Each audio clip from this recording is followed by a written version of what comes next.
December 31st, China alerts the World Health Organization to a new virus. Early January, the president's daily intelligence briefing includes a warning of the danger posed by the virus.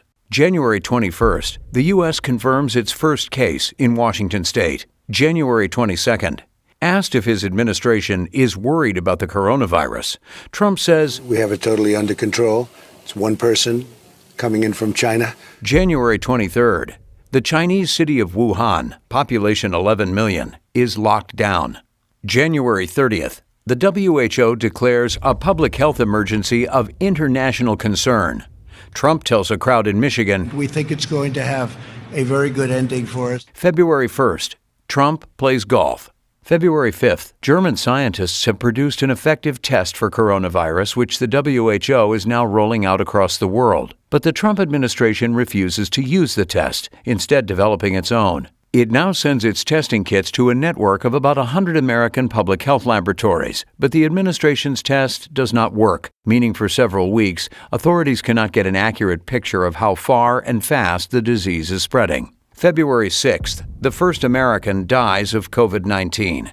February 15th, Trump plays golf. The first confirmed coronavirus death in Europe is reported in France. February 23rd, towns in northern Italy are placed under quarantine as an Italian outbreak accelerates. February 24th, Trump tweets, "The coronavirus is very much under control in the USA. Stock market starting to look very good to me." February 25th, the stock market plunges on worries the country is facing a pandemic. February 27th, Australia designates COVID-19 a pandemic and enacts an emergency response plan. February 28th, at a rally in South Carolina, Trump refers to the coronavirus as the Democrats' new hoax. March 5th, Greece closes its schools, following in the path of Iran and Italy. March 6th, Trump tells the nation, "Anybody that needs a test gets a test." Within hours, emergency rooms are flooded with patients wanting tests who cannot, in fact, get a test. March 7th, Trump plays golf. March 8th, Trump plays golf. By now, South Korea has tested 189,000 people. The United States, with a population more than 6 times bigger, has tested just 1,700 people. The two countries identified their first coronavirus cases on the same day. March 10th, Trump says, "And we're prepared and we're doing a great job with it, and it will go away. Just stay calm. It will go away." March 11th, the WHO declares a pandemic. March 13th, President Macron announces the closure of all French schools and universities. Ireland's leader Leo Varadkar shuts all education institutions. Germany closes schools, nurseries, and universities. At a press conference in the Rose Garden, Trump is asked if he takes responsibility for testing failures. He responds, "Yeah, no, I don't take responsibility at all." When a reporter asks why he abolished the White House pandemic response team in 2018, he replies, "Well, I just think it's a nasty question. I don't know anything about it." You don't know about the reorganization that happened. March 14th, Spain goes into lockdown. March 16th, Canada goes into lockdown. Trump finally admits he did abolish the White House pandemic response team in 2018. Asked to rate his response to the crisis, Trump replies, "I'd rate it a 10. I think we've done a great job."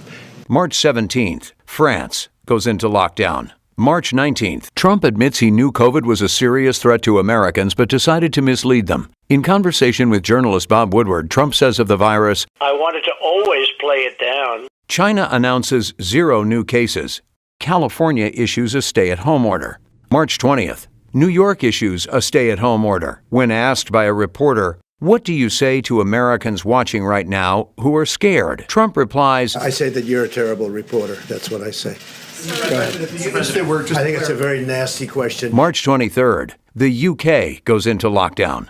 March 24th, Trump tells Fox News, "So I would love to have the country opened up and just raring to go by Easter." Just 2.5 weeks away. On the same day, a doctor at Elmhurst Hospital Center in New York describes the situation on the wards as apocalyptic. March 26th, the official U.S. death toll stands at 1,000. In New York, emergency dispatchers received more than 7,000 calls in one day, a record since the September 11th attacks.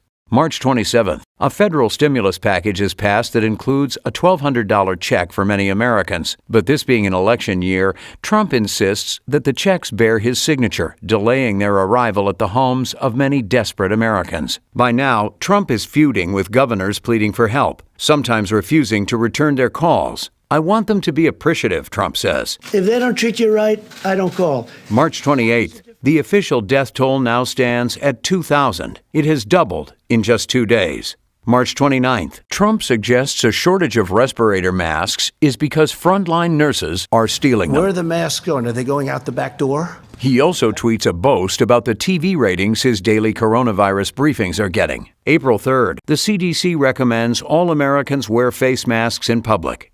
Trump refuses to follow the advice, saying, Oh, I just don't want to wear one myself. April 6th, New York's hospitals are at breaking point as the official death toll reaches 10,000. Trump declares, We have to open our country up. April 15th, the official death toll stands at 25,000. April 16th, Trump issues guidance to governors, saying they can start reopening their states 2 weeks from now. April 23rd, Trump suggests scientists investigate injecting disinfectant into coronavirus patients as a potential cure. By injection inside or April 24th, the official death toll stands at 50,000.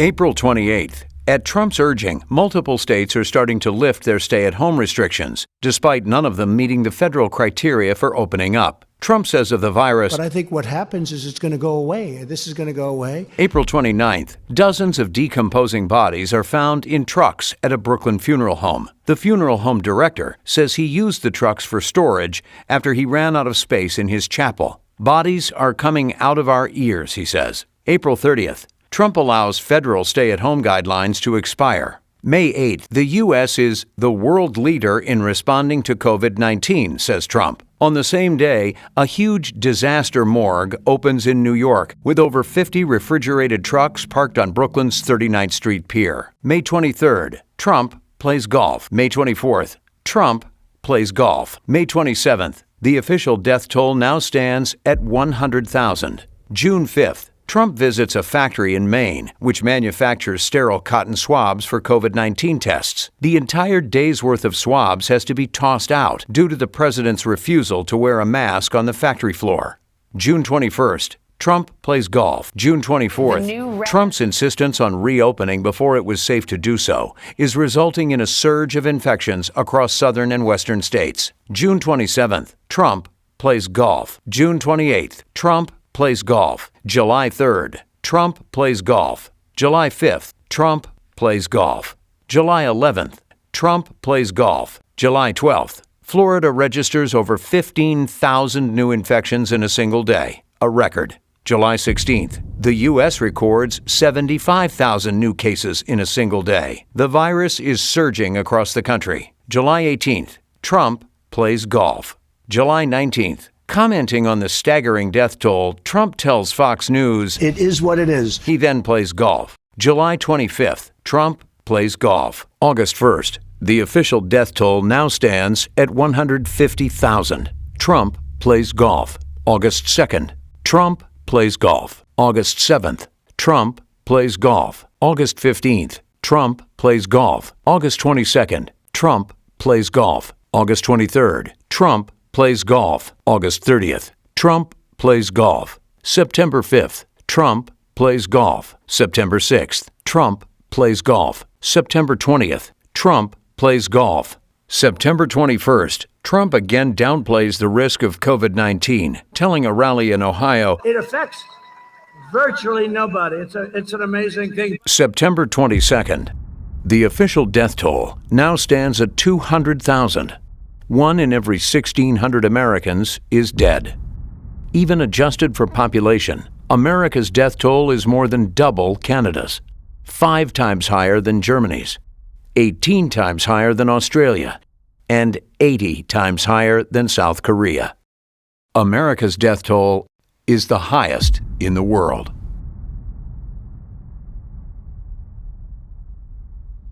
This is a Fox News Alert. I'm Ashley Strohmeyer live from New York. President Trump just tweeted moments ago that he and the First Lady have tested positive for the coronavirus. It follows news that top aide Hope